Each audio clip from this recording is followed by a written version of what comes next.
Ya me contaron que doña Juana vendió la burrita la que yo le di pa' comprarse una radio de onda larga y escuchar la fiesta que hicieron allí. Yo le dije a Calixto Ochoa que si era verdad que la flaca se fue y me dijo: compa, eso es como la hierbita, si la dejas sola ya sabes qué hacer. Hay que vuelva el sabor.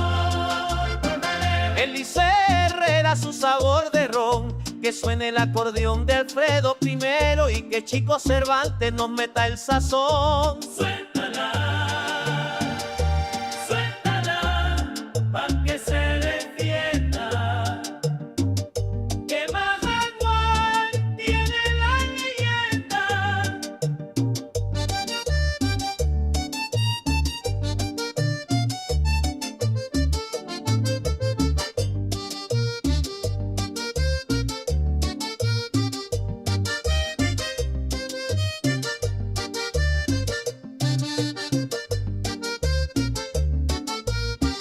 Por ahí me dijeron que vaina, que Lisandro Mesa llegó al carnaval con Julio Erazo y con Armando Hernández de un Michi Sarmiento pa' poner un sonar. Si Lucho Argaín se pone bravito, yo le digo que ponga festival en Guararé. Y si Viafruco con su tumbao, que ponga el trabalenguas pa' que se anime usted. Ay, qué buen sabor, córrale. Eliseo Herrera, su sabor de ron, que suene el acordeón de Alfredo I y que Chico Cervantes nos meta el sazón. Suéltala,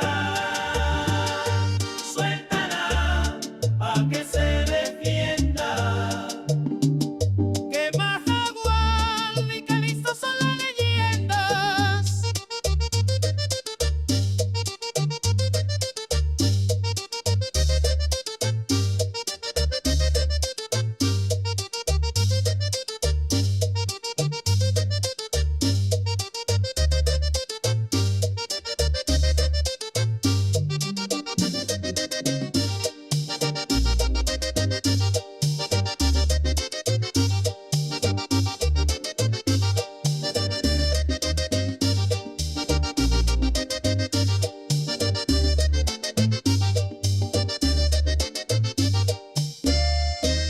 Si Pancho Pinzón pincha pirañas,